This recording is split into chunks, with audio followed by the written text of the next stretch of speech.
Capítulo 11. Ha sido mi deber, querida Emma, guiarte hacia la edad adulta, enseñarte a comportarte como una dama, orientarte en los momentos difíciles de tu juventud y protegerte de las maldades de este mundo. He tratado de inculcarte lo que significa de verdad ser una dama, y al verte ahora, sé que lo he conseguido. Estoy orgullosa de ti, querida. Muy orgullosa. Últimas palabras de la señora Worthington a su sobrina. 1888.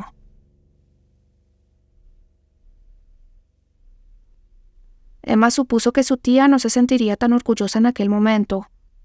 Ella y Lord Marlowe salieron de Eau Chocolat y emprendieron el camino de regreso hacia Little Russell, sin decirse ni una palabra, cosa que agradeció, pues estaba demasiado confusa para hablar. Sabía que ciertas cosas estaban mal, así se lo habían enseñado. Consentir que un hombre le lamiera los dedos era una de ellas, así como permitir que un hombre se sentara tan cerca en la hierba y le rozara la pierna con la suya, y también dejar que la muñeca de ese hombre rozara su muslo. Si la tía Lydia hubiera estado con ellos durante esos incidentes, no habría permitido que Lord Marlowe se tomara tales libertades. Y si su mera presencia no hubiera bastado, la tía habría tosido o le habría golpeado con la punta de la sombrilla para advertirle.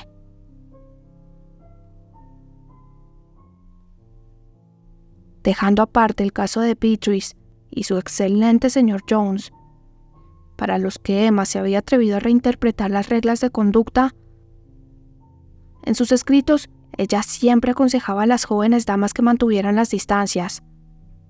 Si la señora Bartleby se hubiera encontrado en una situación como la de aquella tarde, habría detenido a Lord Marlowe y lo habría abofeteado.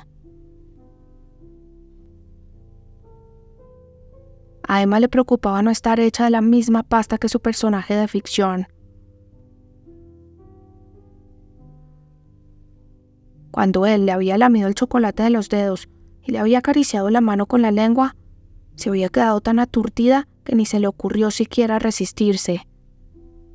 Había bastado sentir su boca en su piel para que todas las normas de conducta, junto con sus principios, se desvanecieran de su mente. Era horrible descubrir que sus convicciones tenían tan poco fundamento. Lo miró de reojo mientras caminaba a su lado. Antes, él jamás se había comportado así. En alguna ocasión le había tomado el pelo, eso sí, y de vez en cuando le había gastado alguna broma. Pero ahora, todos los comentarios que hacía eran personales, como si flirteara. Ningún hombre había flirteado con ella antes, ninguno había tratado de hacer nada inapropiado, y Emma no lograba entender que Lord Marlowe lo hiciera precisamente entonces. Él podía comportarse de ese modo con cualquier mujer, y seguro que lo había hecho muchísimas veces. ¿Por qué ella? ¿Por qué entonces? Me gustaría mucho besarte.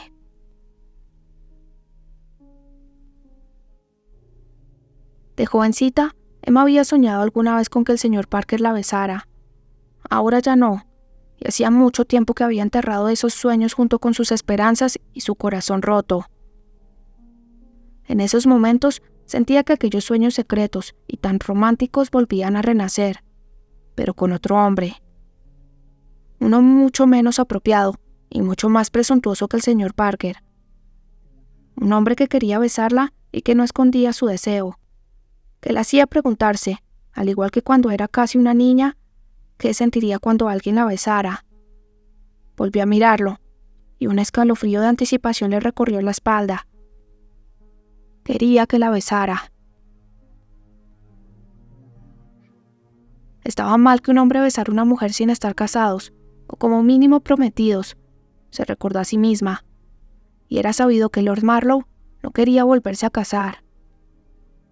Él era un hombre de mundo, de los que tienen ilícitas aventuras con bailarinas, y desde luego, ella tampoco quería casarse con él.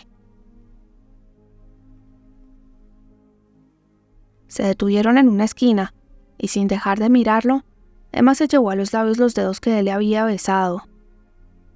Lord Marlowe giró la cabeza, la miró a su vez y sonrió. Ella se quedó sin aliento y el corazón le dio un vuelco, causándole dolor y placer a la vez. Era un sentimiento demasiado fuerte. Apartó la mirada y bajó la mano con brusquedad. Ella era una persona seria, se dijo a sí misma mientras cruzaba en la calle. No le gustaba hacer cosas prohibidas o que estuvieran mal. Ya no era una jovencita, y desde luego no era una provocadora. ¿Qué pasa, Emma? La voz de Lord Marlowe interrumpió sus pensamientos. Después de lo que ha pasado, no entiendo que me haga esa pregunta, mi lord. Él se rió. Después de lo que ha pasado, creo que deberías llamarme Harry. Emma suspiró exasperada. Yo diría que no, mi lord. Él se encogió de hombros y se cambió de mano la edición del Social Cassette y la caja de bombones que había comprado para sus hermanas. Solo te he besado la mano. ¿Hace que parezca tan inocente? Se dio cuenta de que había levantado la voz y miró alrededor para asegurarse de que nadie la había oído. Pero el tráfico de Londres era tan ruidoso que aseguraba que los demás transeúntes no pudieran escuchar su conversación. Tal vez no sepa tanto como usted sobre estos temas. Prosiguió, mirándola a los ojos. Pero incluso yo sé que no ha sido solo un beso. Usted estaba... Le tembló la mano. Una oleada de calor le recorrió todo el cuerpo y se quedó sin habla.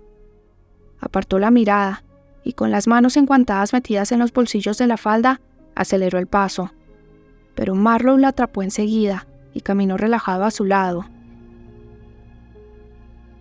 Emma, le dijo al llegar a la calle donde ella vivía. No ha pasado nada. La ternura que había en su voz solo consiguió empeorar las cosas. Ha sido algo inocente. Ha sido inocente. Si hubiera entrado alguien y nos hubiera visto... No ha entrado nadie. Pero podría haber pasado, y sería mi reputación, y no la suya, la que habría pagado las consecuencias. Una sombra de culpabilidad apareció en el rostro del vizconde, y Emma apartó la mirada. Tú no me detuviste. Usted no me soltaba la mano. Tú no lo intentaste demasiado. Contra esto no podía decir nada, porque era verdad. Y he hecho mal. ¿Cómo he podido permitir que me hiciera algo tan perverso? ¿De verdad crees que lo que ha ocurrido entre los dos es algo perverso? Emma, no vas a ir al infierno por lo que ha sucedido. Eso lo sabes, ¿no? Nadie te va a mandar a la cama sin cenar, ni se va a llevar tus regalos de Navidad.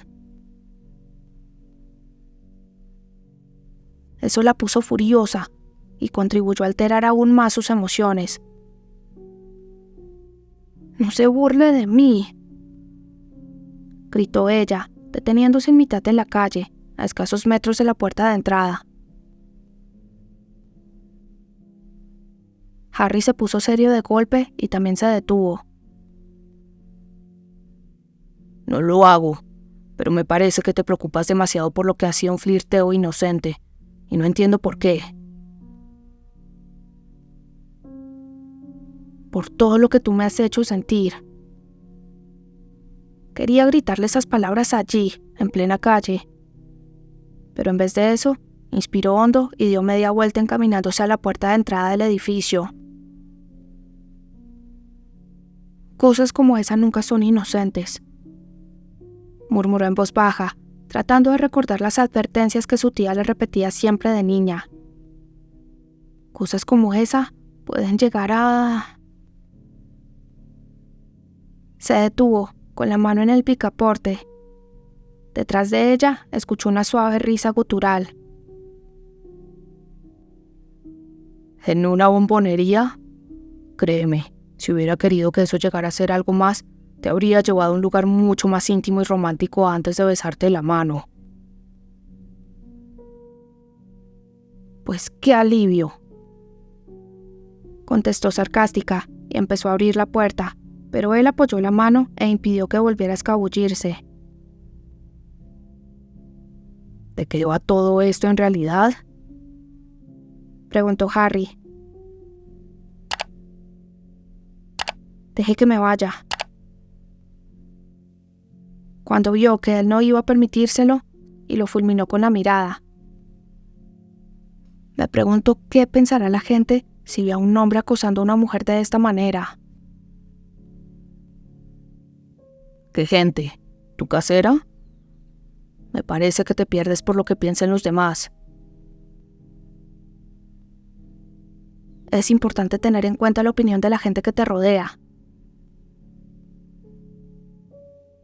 No, no lo es. La respuesta a lo que está bien y lo que está mal no la encontrarás en las opiniones de los demás, ni tampoco en los libros de etiqueta. Solo hay un modo de saberlo. Se inclinó hacia ella sin avisar y le tocó justo en el esternón. Emma se quedó sin respiración.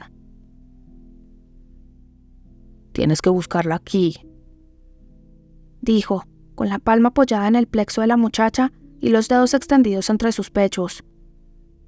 Aquí es donde siempre encontrarás la verdad. Angustiosamente consciente de que estaban en mitad de la calle y de que todos sus vecinos podían verla, Emma miró a ambos lados, pero por suerte era la hora de cenar, no había nadie por el barrio.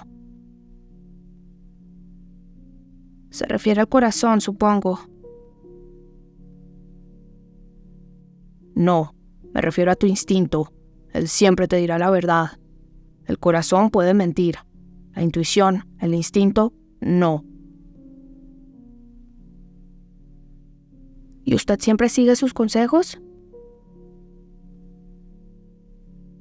Siempre.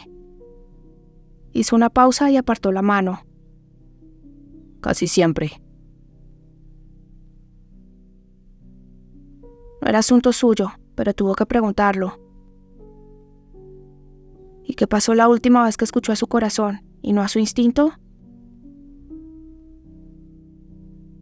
Que me casé. Ya veo. Dudó unos instantes, pero no pudo evitar continuar. ¿Y qué fue lo que lo impulsó a divorciarse? ¿Su corazón o su instinto? Él hizo una mueca de desdén.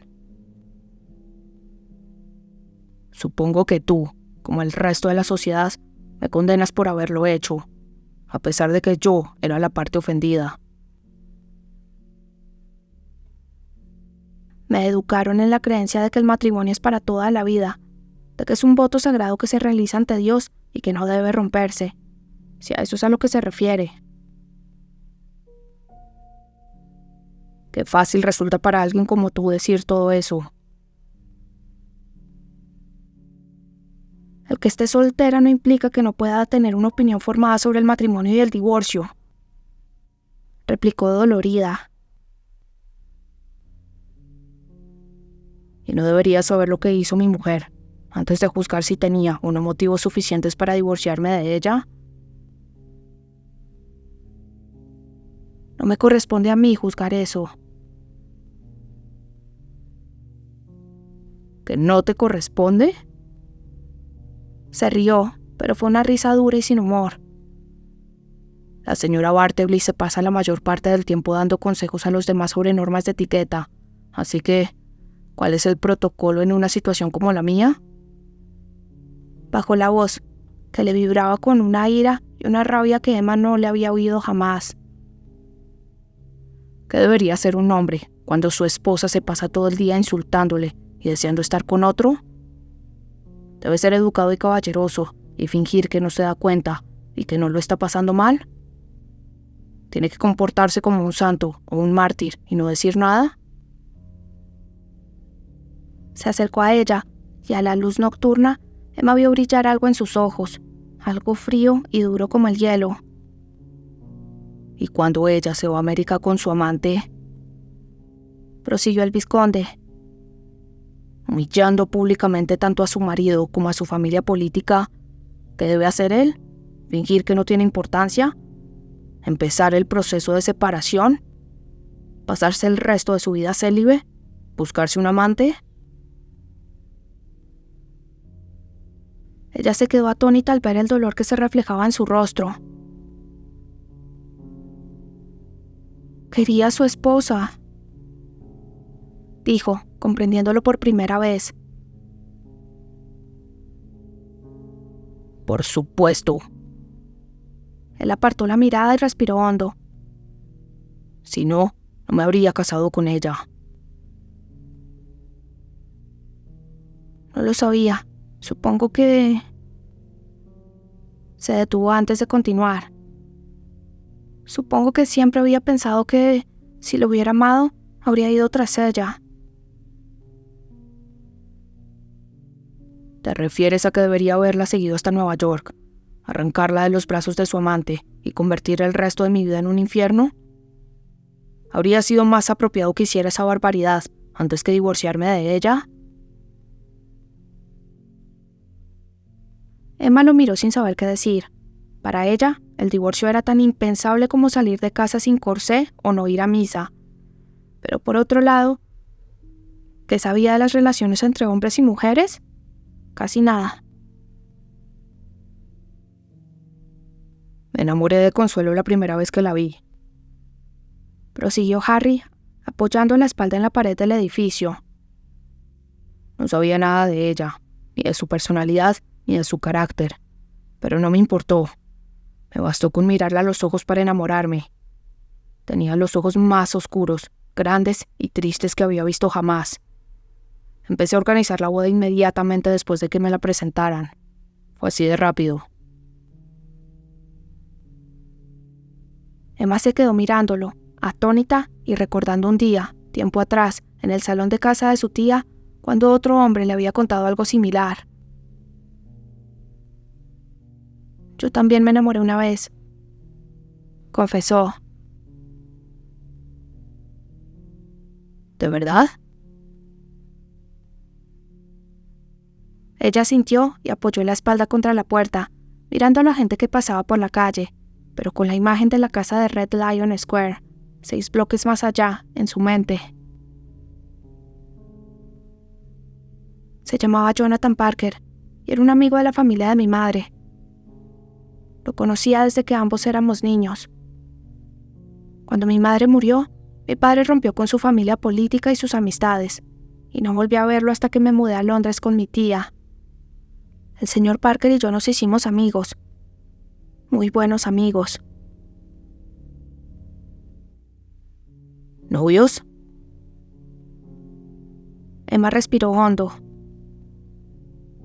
Eso creía yo. ¿Qué pasó? Él venía a visitarme a casa de mi tía casi cada día. Cenaba con nosotros 2 o 3 veces por semana. Teníamos una gran cantidad de cosas en común y pensábamos de forma parecida acerca de muchas cosas. En las fiestas, si había música, bailábamos el uno con el otro. Íbamos juntos a todas partes y todo el mundo daba por sentado que algún día nos casaríamos. ¿Y? La instó Harry cuando ella se quedó callada. Y entonces, una noche fue una fiesta. Yo tenía que ir también, pero estaba muy resfriada y no pude asistir. Mi tía se quedó en casa para hacerme compañía. y a la mañana siguiente me enteré de que el señor Parker había bailado mucho con una chica menuda de pelo rubio. Se llamaba Anne Moncrief y era de Yorkshire. Al recordarlo, Emma se dio cuenta de que ese recuerdo ya no le dolía. 3 días más tarde, cuando ya me había recuperado el resfriado, el señor Parker vino a verme para contarme las buenas noticias. Se había enamorado de Anne. Ella era la chica más guapa, más vivaz, más encantadora que había conocido jamás, e iban a casarse. Hizo una pausa y negó con la cabeza, como si aún no lograra comprenderlo. Acababa de conocerla y ya quería casarse con ella. Los 6 años que él y yo habíamos compartido no eran nada comparados con los 3 días que llevaba con Anne. Lamento que te rompiera el corazón. No fue solo el corazón. Ese día también perdí a mi mejor amigo. La traición duele mucho. Sí. Reconoció él. Mucho. ¿Cómo es posible?, preguntó curiosa, confiando en que Marlowe pudiera explicarle lo que nunca había logrado entender. ¿Cómo puede uno enamorarse en un instante? No lo sé, pero en mi caso puedo decirte que fue una especie de locura. ¿Y ya se ha recuperado? Sí, si se tiene suerte, se supera antes de cometer el error de casarse. Yo no la tuve. ¿Pero qué me dices de tu señor Parker? ¿Está felizmente casado? Lo último que supe de él fue que era muy feliz. Claro que... añadió con maldad. Él vive en Londres y su mujer en Yorkshire. Lord Marlowe se rió. Seguro que ese es el secreto de un buen matrimonio. Seguro, asintió ella, riéndose también. De repente se sentía relajada, como si le hubieran quitado un gran peso de encima. Giró la cara y lo miró. Es raro, es la primera persona a quien se lo cuento. Mi tía sabía lo que había pasado, por supuesto, y nuestras amistades, pero nadie hablaba nunca del tema, ni yo tampoco. A las damas no se nos permite desmoronarnos frente a nadie, ni preguntar otras cosas que puedan ser indiscretas. Nunca me sentí capaz de decirle a nadie lo mal que lo estaba pasando. Es muy doloroso descubrir que el amor no es correspondido. ¿Su esposa nunca le quiso? Nunca. Y lo peor de todo es que yo lo sabía. Se colocó el puño en el mismo lugar donde momentos atrás la había tocado a ella. Aquí dentro, mi instinto lo sabía, pero no le hice caso. En vez de eso, escuché a mi corazón. Si hubiera atendido a mi instinto, nos habría ahorrado, tanto a Consuelo como a mí, años de sufrimiento. Meneó la cabeza e hizo el ademán de partir. Está oscureciendo. Será mejor que me vaya. Sí, claro. Buenas noches. Se dio media vuelta para abrir la puerta, pero la voz de él la detuvo. ¿Emma? La dio la cabeza y lo miró. Estaba de pie en la acera, observándola. Si de verdad creías que lo que estaba haciendo estaba mal, ¿por qué no me has detenido?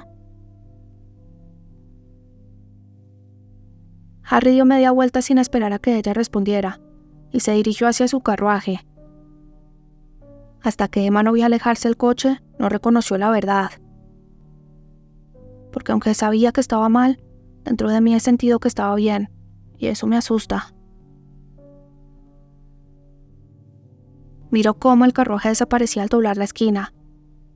Ella podía recitar de memoria todas las normas de educación del mundo, pero no podía dejar de preguntarse si esas normas servían para distinguir lo que estaba bien de lo que estaba mal. Y lo peor de todo era que empezaba a darse cuenta de que aunque era una mujer madura de 30 años, no sabía nada de la vida.